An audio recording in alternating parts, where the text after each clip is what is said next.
एक जंगल था जिसमें लोग जाने से पहले 100 बार सोचते थे।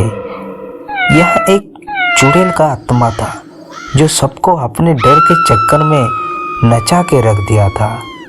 लोग कहते थे कि जो भी जंगल में घुसता वापस नहीं आता। कोई भी जंगल के पास से गुजरने से भी कांप जाता था। एक वक्त था जब लोग इस जंगल को नॉर्मल जंगल समझते थे, लेकिन तब कुछ अजीब चीजें होने लगी।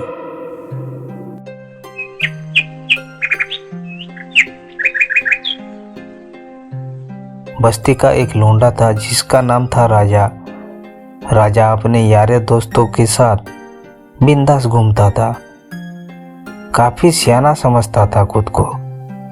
उसका बेस्ट फ्रेंड जीतू था और दोनों हर वक्त बस टाइम पास और लफड़ा करते रहते थे। एक दिन राजा के दिमाग में आइडिया आया। ओए जीतू, चल जंगल के अंदर चलते हैं, देखते हैं कौन सा चुड़ैल है। सब बकवास है, कोई चुड़ैल बुड़ैल नहीं होती। अरे भाई, तू पगला गया है क्या? मजाक मत कर। लोग कहानियां बनाते हैं, लेकिन मैं नहीं जा रहा हूँ वहां। चल वे डोरपोक, कुछ नहीं होगा। हम दोनों मिलके उस चुड़ैल की छुट्टी कर देंगे, हीरो बन जाएंगे बस्ती के। राजा ने जीतू को ये कहकर फुसला लिया। तो फिर रात का टाइम सेट किया गया। राजा और जीतू दोनों अपने बाइक पे जंगल की तरफ चल दिए।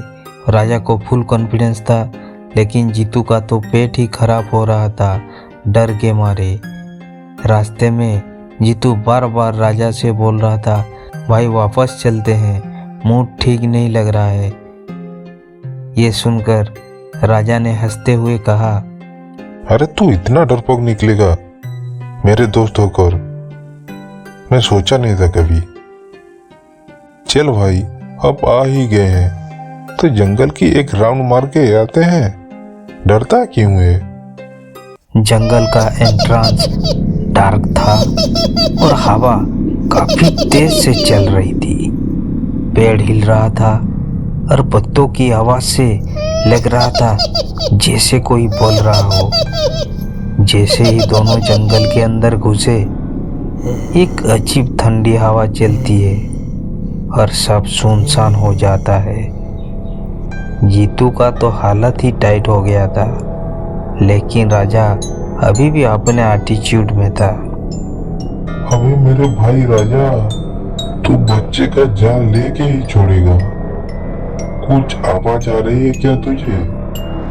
राजा ने धीरे से कहा, अरे सच में भाई, जंगल के अंदर से कोई अजीब सी हंसी की आवाज आ रही है, जैसे कोई चुप के हंसी मार रहा हो। अरे भाई, बाइक रोक रोक रोक रोक मेरे भाई, बाइक रोक। भाई ये सब सही नहीं लग रहा है। चल भाई, ये भाई प्लीज चल चल चल, वापस चलते हैं। क्या हुआ? बाइक रुकवा रहा है। चल कुछ नहीं होगा, आगे देखते हैं कौन है। क्या पता कोई लोग मजाक कर रहे। और अंदर बढ़ते हैं और तभी एक जोर से चिल्लाना सुनाई देती है। एक लड़की की चिल्लाना और उसका बाद फिर वही हंसी। जीतू का मन किया कि बाइक से कूद के भाग जाए, लेकिन भाग जाने का कोई फायदा नहीं था। दोनों जंगल के और अंदर बढ़ने लगे। थोड़ी अंदर जाने के बाद पुरानी खंडर जैसी जगह थी और वहीं से वही आवाज आ रही थी। राजा और जीतू वहां तक पहुंच गए। दोनों खंडर के अंदर जैसे ही पहुंचे, एकदम से एक पतली सी औरत का साया सामने आया।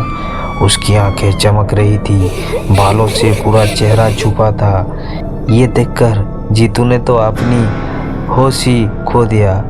राजा का भी पोपट हो गया। अब क्या करे दोनों? राजा ने थोड़ा हिम्मत करके बोला, कौन है रे तू? चुड़ैल है क्या? वो साया धीरे धीरे उनके पास आ रहा था और उसकी हंसी और तेज हो गई। अचानक से उसने राजा के करीब आकर जोरदार का झटका दिया। राजा का होश उड़ गया। जीतू चिल्लाते हुए बोला, भाग राजा भाग, भाग जल्दी से भाग, नहीं तो ये चुड़ैल हम दोनों को खा जाएगी। दोनों ने झट से अपनी बाइक उठाई और फुल स्पीड में भागने लगी, लेकिन चुड़ैल का साया अब भी उनके पीछे था। वो दोनों जितना तेज भागते, चुड़ैल उतनी ही जल्दी पास आती।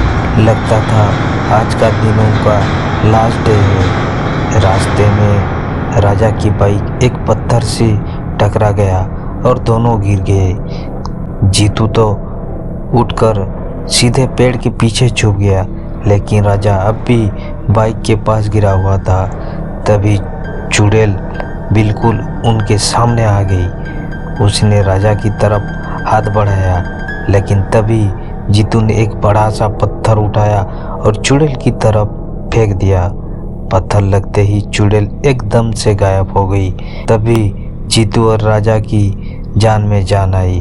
बिना कुछ सोचे समझे दोनों वहां से सीधे भागे और बस्ती में पहुंच गए। घर पहुंचते ही राजा ने जीतू को देखकर बोला, भाई आज के बाद कभी जंगल का नाम भी मत लेना। जीतू ने भी हाँ में हाँ मिलाई। भाई तूने सही बोला, हम दोनों तो हीरो बनने गए थे, पर ये तो असली विलियन निकली। उसके बाद से राजा और जीतू जंगल के नाम सुनते ही अपने रास्ता बदल लेते थे।